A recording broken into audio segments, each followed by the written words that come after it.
Hi hello ನಮಸ್ಕಾರ ಎಲ್ರಿಗೂ ರಾಧಾಸ್ ಚಾನಲ್ಗೆ ಸ್ವಾಗತ. ನಾನು ರಾಧಾ. ಫ್ರೆಂಡ್ಸ್, ಇವತ್ತಿನ ರೆಸಿಪಿ ಅವಲಕ್ಕಿ ಹಲ್ವಾನ ಮಾಡಿ ತೋರಿಸ್ತಾ ಇದ್ದೀನಿ. ಇದು ಸಿಂಪಲ್ ವಿಧಾನದಲ್ಲಿ ಯಾವ ರೀತಿ ಒಂದು ಹಲ್ವಾನ ರೆಡಿ ಮಾಡ್ಕೋಬೋದು ಅನ್ನೋದನ್ನು ನಾನು ಈ ವಿಡಿಯೋದಲ್ಲಿ ತೋರಿಸ್ತೀನಿ. ಹಾಗೆಯೇ ಬೇರೆ ಬೇರೆ ರೀತಿಯಲ್ಲಿ ಹಲ್ವಾನ ಮಾಡ್ತಾರೆ. ಡ್ರೈ ರೋಸ್ಟ್ ಮಾಡಿ ಇದನ್ನು ಪೌಡ್ರ್ ಮಾಡಿ ಕೂಡ ಮಾಡ್ತಾರೆ. ಹಾಗೆಯೇ ಡ್ರೈ ರೋಸ್ಟ್ ಮಾಡಿ ಪೌಡರ್ ಮಾಡ್ದಿರ ಹಾಗೆ ಬೇಯಿಸಿ ಕೂಡ ಮಾಡ್ಬೋದು. ಆದರೆ ಈ ಒಂದು ವಿಡಿಯೋದಲ್ಲಿ ನಾನು ಅವಲಕ್ಕಿನ ನೆನೆಸಿ ಯಾವ ಥರ ಒಂದು ಹಲ್ವಾನ ಬೇಗ ರೆಡಿ ಮಾಡ್ಕೋಬೋದು ಅನ್ನೋದನ್ನು ತೋರಿಸ್ತಾ ಇದ್ದೀನಿ. ನೋಡಿ, ಈ ಒಂದು ಬೌಲಲ್ಲಿ ನಾನು 1.5 ಕಪ್ ಆಗುವಷ್ಟು ಅವಲಕ್ಕಿನ ತೊಗೋತಾ ಇದ್ದೀನಿ. 1.5 ಕಪ್ ಅವಲಕ್ಕಿನ ಚೆನ್ನಾಗಿ ವಾಶ್ ಮಾಡ್ಕೊಳ್ಳೋಣ. ಇವಾಗ ತುಂಬ ಗಲೀಜಿರೋ ಕಾರಣ ಅದನ್ನು ಸ್ವಲ್ಪ ಚೆನ್ನಾಗಿ 1-2-3 ಸಲ ವಾಶ್ ಮಾಡಬೇಕು. ವಾಶ್ ಮಾಡಿರೋವಂಥ ಅವಲಕ್ಕಿನ ಇವಾಗ ನಾನು 1 ಲೋಟ ನೀರು ಹಾಕಿ 5 ನಿಮಿಷ ನೆನೆಯೋದಕ್ಕೆ ಬಿಡ್ತೀನಿ. ಇದು ಸ್ವಲ್ಪ ನೆನೀತಾ ಇರಲಿ. ಅಷ್ಟರಲ್ಲಿ ನಾವಿವಾಗ ಒಂದು ಪಾತ್ರೆನ ಸ್ಟವ್ ಮೇಲೆ ಇಟ್ಕೊಂಡು ಅದಕ್ಕೆ 1-2 ಸ್ಪೂನು ತುಪ್ಪ ಹಾಕೋಣ. ನೋಡಿ, ನಿಮ್ಮ ಹತ್ರ ತುಪ್ಪ ಜಾಸ್ತಿ ಇತ್ತು ಅಂದರೆ ಹಾಕ್ಕೋಬೋದು. ಇಲ್ಲ ಅಂತ ಹೇಳಿದ್ರೆ ಸ್ವಲ್ಪ ಎಣ್ಣೆ ಆ್ಯಡ್ ಮಾಡ್ಕೊಳ್ಳಿ. ತುಪ್ಪನ ಹಾಕ್ಕೊಂಡು ಇದಕ್ಕೆ ಕಟ್ ಮಾಡಿರುವಂಥ ಬಾದಾಮಿ, ಗೋಡಂಬಿ ಮತ್ತು ಒಣ ದ್ರಾಕ್ಷಿನ ಹಾಕ್ಕೊಂಡು ಇದನ್ನು ಸ್ವಲ್ಪ ಕೆಂಪಾಗೋವರೆಗೆ ಈ ಥರ ಫ್ರೈ ಮಾಡಿ ಇಟ್ಕೊಳ್ಳೋಣ. ಸ್ವಲ್ಪ ತುಪ್ಪ ಜಾಸ್ತಿ ಇದ್ದರೆ ಚೆನ್ನಾಗಿರುತ್ತೆ. ನಾನಿಲ್ಲಿ ಒಂದು 5-6 ಒಣ ದ್ರಾಕ್ಷಿನ ಹಾಕ್ಕೊಂಡೆ. ಇವಾಗ ಇದೆಲ್ಲವನ್ನು ಸ್ವಲ್ಪ ಕೆಂಪಾಗೋವರೆಗೆ ಈ ಥರ ಹುರಿದ್ಬಿಟ್ಟು ಒಂದು ಪ್ಲೇಟಲ್ಲಿ ತುಪ್ಪದ ಸಮೇತ ಎತ್ತಿಟ್ಕೊಂಡ್ಬಿಡೋಣ. ನೋಡಿ, ತುಪ್ಪ ಸ್ವಲ್ಪ ಜಾಸ್ತಿ ಇದ್ದರೆ ಚೆನ್ನಾಗಿರುತ್ತೆ ಹಲ್ವಾ ತಿನ್ನೋದಕ್ಕೆ. ಹಾಗಾಗಿ ತುಪ್ಪನ ಜಾಸ್ತಿ ಹಾಕ್ಕೊಳ್ಳಿ, ಅಥವಾ ತುಪ್ಪನ ಕಡಿಮೆ ಬಳಸ್ತೀರ ಅಂದರೆ ಕಡಿಮೆ ಕೂಡ ಹಾಕ್ಕೋಬೋದು. ಇವಾಗ ನಾನಿಲ್ಲಿ ಒಂದು ಪಾತ್ರೆ ಇಟ್ಕೊಂಡು ನಾನು ಯಾವ ಬೌಲಲ್ಲಿ ಅವಲಕ್ಕಿನ ತೊಗೊಂಡಿದ್ದೆ ಅದೇ ಬೌಲಲ್ಲಿ ನಾನು 1/4 ಕಪ್ಪಷ್ಟು ಬೆಲ್ಲನ ಹಾಕ್ಕೋತಾ ಇದ್ದೀನಿ. ಸಮ ಪ್ರಮಾಣದಲ್ಲಿ ಕೂಡ ಹಾಕ್ಕೋಬೋದು. ನಿಮಗೆ ಬೆಲ್ಲ ಎಷ್ಟು ಬೇಕೋ ಅಷ್ಟನ್ನು ನೋಡಿ ಹಾಕ್ಕೊಳ್ಳಿ. ನಾನಿಲ್ಲಿ 1/4 ಕಪ್ಪಷ್ಟು ನೀರನ್ನ ಅದಕ್ಕೆ ಸೇರಿಸ್ತಾ ಇದ್ದೀನಿ. ಬೆಲ್ಲ ನಿಮಗೆ ತುಂಬ ಸ್ವೀಟ್ ಜಾಸ್ತಿ ತಿನ್ನೋರಾದರೆ ಸ್ವಲ್ಪ ಜಾಸ್ತಿ ಹಾಕ್ಕೋಬೋದು. ಇದು ಮಾರ್ಕೆಟಲ್ಲಿ ಸಿಗುತ್ತಲ್ಲ ಪುಡಿ ಬೆಲ್ಲ, ಅದನ್ನೇ ತೊಗೊಬಂದು ನಾನು ಯೂಸ್ ಮಾಡಿದ್ದೀನಿ. ಇದು ನೋಡೋದಕ್ಕೆ ಸ್ವಲ್ಪ ಕಪ್ಪಾಗಿ ಕಾಣಿಸ್ಬೋದು, ಆದರೆ ತುಂಬ ಟೇಸ್ಟಿಯಾಗಿರುತ್ತೆ, ಹೆಲ್ದಿ ಕೂಡ ಚೆನ್ನಾಗಿರುತ್ತೆ. ಹಂಗಾಗಿ ಇದನ್ನು ಬಳಸ್ತಾ ಇದ್ದೀನಿ. ನಿಮ್ಗೆ ಇಷ್ಟ ಆಗಲಿಲ್ಲ ಅಂತಂದರೆ ನಿಮ್ಮ ಮನೇಲಿರುವಂಥ ನೀವು ಯಾವ್ದು ಯೂಸ್ ಮಾಡ್ತೀರಾ ಅದೇ ಬೆಲ್ಲನ ಯೂಸ್ ಮಾಡ್ಕೊಳ್ಳಿ. ಇವಾಗ ಇದು ಚೆನ್ನಾಗಿ ಕುದಿಬೇಕು. ಒಂದು 5-7 ನಿಮಿಷ ಕುದಿಯೋದಕ್ಕೆ ತಗೊಳುತ್ತೆ. ಪುಡಿ ಬೆಲ್ಲ ಆಗಿರೋದ್ರಿಂದ ಬೇಗನೆ ಇದು ಕುದಿಯುತ್ತೆ. ಸ್ವಲ್ಪ ಕುದ್ರೆ ಸಾಕು. ಇದೇನು ಪಾಕ ಬರೋದು ಆ ಥರ ಎಲ್ಲ ಏನೂ ಬೇಡ.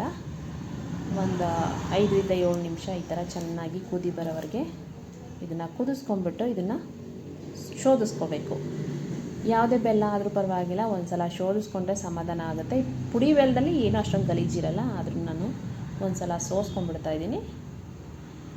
ಯಾವುದೇ ಬೆಲ್ಲ ಆದ್ರೂ ಅಷ್ಟೇ, ಸ್ವಲ್ಪ ಕೆಲವೊಂದು ಬೆಲ್ಲದಲ್ಲಿ ಜಾಸ್ತಿ ಗಲೀಜಿರುತ್ತೆ. ಹಾಗಾಗಿ ನಮ್ಮ ಸಮಾಧಾನಕ್ಕಾದರೂ ಸರಿ ಒಂದು ಸಲ ಈ ಥರ ಸೋಸ್ಕೊಂಡ್ಬಿಟ್ಟು ಯೂಸ್ ಮಾಡಿದರೆ ಒಳ್ಳೆಯದು. ಇವಾಗ ನಾನಿಲ್ಲಿ ಸೋಸಿರೋ ಬೆಲ್ಲದ ಪಾಕನ ಮತ್ತೆ ಸ್ಟವ್ ಮೇಲೆ ಇಟ್ಟಿದ್ದೀನಿ. ಈ ಥರ ಕುದಿಯೋ ಸ್ಟಾರ್ಟ್ ಆದಮೇಲೆ ನೆನೆಸಿಟ್ಟಿರ್ತೀವಲ್ಲ ಅವಲಕ್ಕಿನ ಇದಕ್ಕೆ ಹಾಕ್ಕೊಳ್ಳೋಣ. ನೆನೆಸಿರೋ ಅವಲಕ್ಕಿಲಿ ನೀರೆಲ್ಲ ಕಂಪ್ಲೀಟಾಗಿ ತೆಗೆದುಬಿಡಬೇಕು. ತೆಗೆದುಬಿಟ್ಟು ಈ ಪಾಕಕ್ಕೆ ಸೇರಿಸ್ಕೊಳ್ಳೋಣ. ಇದು ಚೆನ್ನಾಗಿ ಬೇಯಬೇಕು. ಸ್ವಲ್ಪ ಟೈಮ್ ತೊಗೊಳುತ್ತೆ. ಬೇಯ್ತಾ ಬೇಯ್ತಾ ಚೆನ್ನಾಗಿ ಗಟ್ಟಿಯಾಗುತ್ತೆ. ಗಟ್ಟಿ ಆದಮೇಲೆ ಟೇಸ್ಟು ಚೆನ್ನಾಗಾಗುತ್ತೆ. ನೋಡಿ, ಈ ಥರ ಸ್ವಲ್ಪ ಒಂದು ಸಲ ಮಿಕ್ಸ್ ಮಾಡ್ಕೊಳ್ಳೋಣ. ಬೆಲ್ಲ ಇದೊಂಥರ ತುಂಬ ಟೇಸ್ಟಿಯಾಗಿರುತ್ತೆ. ಹಾಗಾಗಿ ನಾನು ಮಾರ್ಕೆಟಲ್ಲಿ ಸಿಗೋ ಈ ಪುಡಿ ಬೆಲ್ಲನೇ ಎಲ್ಲ ಸ್ವೀಟ್ಗೂ ಯೂಸ್ ಮಾಡ್ತೀನಿ ಆಲ್ಮೋಸ್ಟು. ಈ ಬೇರೆ ಬೇರೆ ರೀತಿಯಲ್ಲಿ ಹಲ್ವಾಗಳನ್ನ ಮಾಡ್ಬೋದು, ಬಟ್ ಇದು ಕೂಡ ಚೆನ್ನಾಗಿರುತ್ತೆ ಅಂತ ನಾನು ಒಂದು ಸಲ ಟ್ರೈ ಮಾಡಿ ನೋಡಿದಾಗ ಇಷ್ಟ ಆಯಿತು, ಅದಕ್ಕೆ ಶೇರ್ ಮಾಡ್ಕೊಳ್ಳೋಣ ಅಂತ ಮಾಡ್ತಾಯಿದ್ದೀನಿ. ಈ ಥರ ಚೆನ್ನಾಗಿ ಮಿಕ್ಸ್ ಮಾಡಿ ಅದು ಬೆಂದಿದೆಯಾ ಅಂತ ಆವಾಗವಾಗ ನೋಡ್ಕೋಬೇಕು. ಪಾಕದ ಜೊತೆ ಅವಲಕ್ಕಿ ಬೇಯೋದ್ರಿಂದ ಒಂದೊಂದು ಸಲ ತಳ ಹಿಡಿಯೋ ಚಾನ್ಸಸ್ ಇರುತ್ತೆ. ಹಾಗಾಗಿ ಮೀಡಿಯಮ್ ಫ್ಲೇಮಲ್ಲಿ ಇದು ಚೆನ್ನಾಗಿ ಬೇಯೋದಕ್ಕೆ ಬಿಡಬೇಕು. ಇವಾಗ ಕುದಿ ಬಂದಿದೆ. ಇದು ಇನ್ನು ಸ್ವಲ್ಪ ಬೇಯಬೇಕು. ಚೆನ್ನಾಗಿ ಬೆಂದು ಗಟ್ಟಿ ಆಗಬೇಕು. ಅಲ್ಲಿವರೆಗೆ ಇದನ್ನು ಬೇಯಿಸ್ಕೋಬೇಕು. ಒಂದು 5 ನಿಮಿಷದಲ್ಲೆಲ್ಲ ಬಾಕ್ಸಲ್ಲಿರೋ ಅವಲಕ್ಕಿನ ತೆಗೆದು ಆರಾಮಾಗಿ ಮಾಡುವಂಥ ರೆಸಿಪಿ ಇದು. ಟ್ರೈ ಮಾಡಿ ನೋಡಿ. ಇವಾಗ ಇದಕ್ಕೆ ಏಲಕ್ಕಿನ ಪೌಡ್ರ್ ಮಾಡ್ಕೊತಾ ಇದ್ದೀನಿ. ಮನೇಲಿರೋ ಏಲಕ್ಕಿನ ಸ್ವಲ್ಪ ಪೌಡ್ರ್ ಮಾಡ್ಕೋಬೇಕು ಅಂತ ಹೇಳಿದ್ರೆ ಸಕ್ಕರೆನ ಸೇರಿಸ್ಕೊಂಡು ಪುಡಿನ ಮಾಡಿದ್ರೆ ಚೆನ್ನಾಗಾಗುತ್ತೆ. ಫ್ರೆಶ್ ಆಗಿರುತ್ತೆ ಮತ್ತು ಫ್ಲೇವರ್ ಚೆನ್ನಾಗಿ ಬರುತ್ತೆ ಅಂತ ಹೇಳ್ಬಿಟ್ಟು ನಾನೇ ಮನೆಯಲ್ಲಿ ಈ ಥರ ಮಾಡಿಕೊಂಡು ಯೂಸ್ ಮಾಡ್ತೀನಿ. ಚೆನ್ನಾಗಿರುತ್ತೆ. ಇವಾಗ ಹುರಿದಿಟ್ಕೊಂಡಿರೋ ಡ್ರೈ ಫ್ರೂಟ್ಸ್ನ ಸೇರಿಸ್ತಾ ಇದ್ದೀನಿ. ತುಪ್ಪ ಕೂಡ ಸ್ವಲ್ಪ ಜಾಸ್ತಿ ಇದ್ದರೆ ಹಲ್ವಾ ತಿನ್ನೋದಕ್ಕೆ ಚೆನ್ನಾಗಿರುತ್ತೆ. ಹಾಗಾಗಿ ಸ್ವಲ್ಪ ಜಾಸ್ತಿ ಬಳಸಿದ್ದೀನಿ. ಇದನ್ನು ಚೆನ್ನಾಗಿ ಮಿಕ್ಸ್ ಮಾಡ್ಕೊಳ್ಳೋಣ. ಇವಾಗ ಒಂದು ಹದವಾಗಿ ಚೆನ್ನಾಗಿ ಬೆಂದಿದೆ ನೋಡಿ. ಇದು ಇಷ್ಟು ಬರೋವರೆಗೆ ಚೆನ್ನಾಗಿ ಬೇಯಿಸ್ಕೋಬೇಕು. ಇದಕ್ಕೆ ಬೇಕಂದರೆ ಮತ್ತಷ್ಟು ತುಪ್ಪನ ಆ್ಯಡ್ ಮಾಡ್ಕೋಬೋದು. ನಿಮಗೆ ಸಾಕು ತುಪ್ಪನ ಜಾಸ್ತಿ ಬಳಸಲ್ಲ ಅಂತ ಹೇಳಿದ್ರೆ ಸ್ವಲ್ಪ ಕೂಡ ಯೂಸ್ ಮಾಡಿ ಮಾಡ್ಬೋದು, ಅದು ಕೂಡ ತುಂಬ ಚೆನ್ನಾಗಿರುತ್ತೆ. ಇವಾಗ ಇದು ಕಂಪ್ಲೀಟಾಗಿ ರೆಡಿಯಾಗಿದೆ. ನಿಮ್ಮ ಮಕ್ಕಳಿಗೆ ಕೊಟ್ಟು ನೋಡಿ, ತುಂಬ ಇಷ್ಟಪಟ್ಟು ತಿಂತಾರೆ, ಹಾಗೆ ನಿಮಗೂ ಕೂಡ ಇಷ್ಟ ಆಗುತ್ತೆ. ನಾನು ಮಾಡಿರೋ ಈ ಒಂದು ಸಿಂಪಲ್ ರೆಸಿಪಿ ನಿಮಗೆ ಕೂಡ ಇಷ್ಟ ಆಯಿತು ಅಂತ ಹೇಳಿದ್ರೆ ಒಂದು ಲೈಕ್ ಮಾಡಿ, ಹಾಗೆ ನನ್ನ ಚಾನಲ್ನ ಸಬ್ಸ್ಕ್ರೈಬ್ ಮಾಡ್ಕೊಳ್ಳಿ.